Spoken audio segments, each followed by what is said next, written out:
ايه رأيك بكوباية من الرز نعمل بقى الفنكوش هيفرح عيالنا قوي قوي. انا شفت الوصفة دي، وصفة ترندي كده عجبتني جدا وقلت لما اجربها. ولما طلعت معايا حلوة قلت ان انا لازم اقول لكم عليها.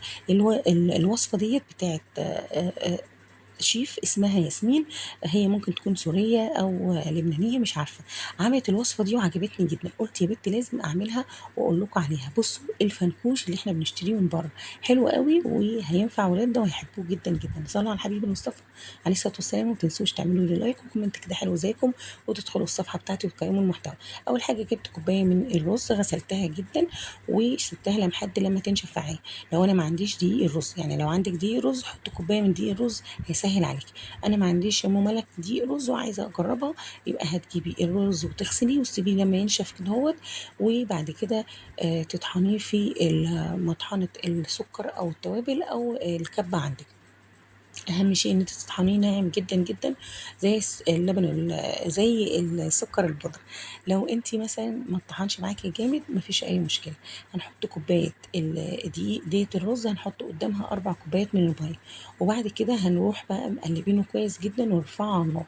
هنحط نص معلقه صغيره من الملح. ما تكترش في الملح بالذات لو انت هتحطي عليه اي اضافات او توابل.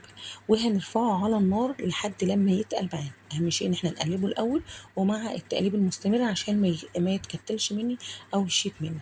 تمام، انا هنا حطيت الملح نص معلقه صغيره، ماشي. وهقلب لحد لما نلاقي القوام بتاعنا تقيل معانا كده وبقى تقيل، يبقى كده هو القوام اللي احنا عايزينه. اول ما يتقل معانا هاخده كده ولو انا حسيت ان هو لسه حبيبات الرز باينه فيه، ان هو يعني باينه فيه حبيبات الرز، هبتدي ان انا اخده في الخلاط او الهاند بلندر ان انا اضربه. انا عايزاه يبقى الخليط معايا ناعم جدا وانسيابي جدا جدا. تمام كده اهو. اول ما الاقيه ناعم معايا، لو حسيت ان هو تقيل قوي قوي قوي ممكن تزوديه شويه من الميه بعد ما تضربيه. يعني بعد ما تضربيه كده حسيت ان هو تقيل جدا جدا جدا، هتزوديه بق ميه، مش هتزوديه اكتر من كده عشان احنا عايزين العجينه تبقى ماسكه نفسها بس ما تبقاش سايله معانا. تمام، هنا ضربته بالهاند بلندر. هبتدي بقى ان انا اقسمه ل3 اجزاء، ل4 اجزاء. ها، الخليط هيعمل معايا، يعني هاخد نصه وهعمل نصه وصفه تانية. فانت لو عايزه تجربي اعمليه في نص كوبايه بس من الرز، نص كوبايه لو انت عايزه تجربي. تمام. وهنا زودت شويه الميه، هقسمه. هاخد جزء كده ابيض وهركنه واحطه في كيس اللي انا هعمل الابيض، وهاخد 3 اجزاء كده هعمل لون احمر ولون اصفر ولون اخضر. لو انا مش عايزه الوان غذائيه مملك ممكن تحطي بابريكا، ممكن تحطي بودره الزعفران. انا حطيت بودره الزعفران. ممكن تحطي كركم. تمام، لو انت مش عايزه الالوان الصناعي. ده بودرة زعفران، ده لون احمر. ده لون اخضر. لو انت مش عايزه اللون الاحمر حطي بداله بابريكا. وهقلبهم كويس جدا وهحطهم في اكياس بتاعه التلاجة.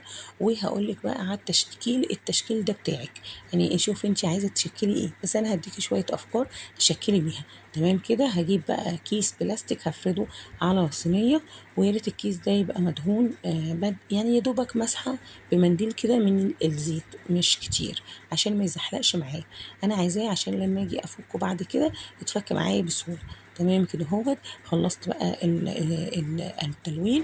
هجيب بقى الصاج زي ما قلت لكم كده، واجيب بقى الكيس، هقص حته صغيره انها تنزل لي خليط بسيط، خيط كده.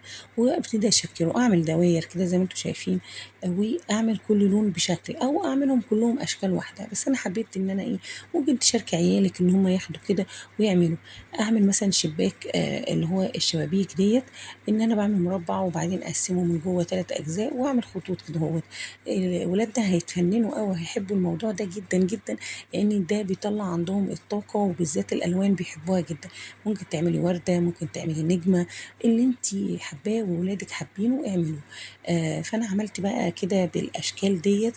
فننت بقى، قعدت افنن واطلع الطفله اللي جوايا انا وبنتي، وقعدنا نفنن بقى ونعمل الاشكال ديت. بسيبه تحت المروحه او اسيبه في الشمس لو انا عندي بلكونه لمده يوم، او تحت المروحه. بسيبه عليه المروحه لحد لما ينشف معايا بالشكل ده. شايفين شكله قمر قمر قمر. دي نص الكمية، يعني في نص الكمية التاني هعمل بيها وصفة هزود فيها إضافات وأشوف هتعمل إيه. وهاجي بقى في الوقت دوت أجيب طاسة حاطة فيها زيت كتير، ولازم الزيت يبقى سخن سخن يعني سخن. أول ما بتحطيه كده حاجة بقى العيال بينبهروا إن أنت بتحطي حاجة صغيرة في الحجم تطلع معاكي كده منفوشة وحلوة قوي قوي. بتقلبيها تقلبتين تلاتة كده لحد لما تتقلب وتتغلغل كده، وبعدين تصفيها حلوة قوي وتحطيها على مناديل المطبخ. بتبقى حلوة قوي قوي، والعيال بيبقوا مبسوطين ويبقوا واقفين جنبك كده في اندهاش. بصوا الحركة دي، شايفين ملت الطاسة ازاي؟ حاجة حلوة قوي قوي قوي. عجبت الولاد جدا، ويعني تحسي كده ان انبهروا في ايه اللي حصل. حاجة حلوة وجميلة وبسيطة جدا. الشيف بقى ياسمين دي كانت عاملاها لأطفالنا بتوع غزة ان هم ما عندهمش آم، سبل الترفيه ان هم يجيبوا شيبسي، يجيبوا الحاجات الكرانشي او الحاجات ديت. فهي عملتها على سبيل اللي هو يرفعوا عن نفسهم بمقادير بسيطة، اللي هي كوباية الدقيق، كوباية الرز موجودة والمية موجودة. فحاجة حلوة قوي وكانت بتدعم أطفالنا في غزة. عملته حلو قوي بيقرمش جدا، بص بتفتفت ازاي وجميل، ومش شارب زيت. شايفين مش شارب زيت خالص، طعمه حلو قوي قوي. ممكن تضيفوا له اي اطعمه انتوا بتحبوها. وممكن تاكلوه كده عادي، طعمه حلو مش وحش. وحلوه التجربه جميله جدا ولذيذه جدا وعجبتني قوي قوي. لو وصلت لحد هنا بتفرج على الفيديو اتمنى منك تعملي لايك وكومنت كده حلو زيكم، ومتابعه على صفحتي مطبخ ملك، وتقولوا لي بتتابعوني من انهي بلد.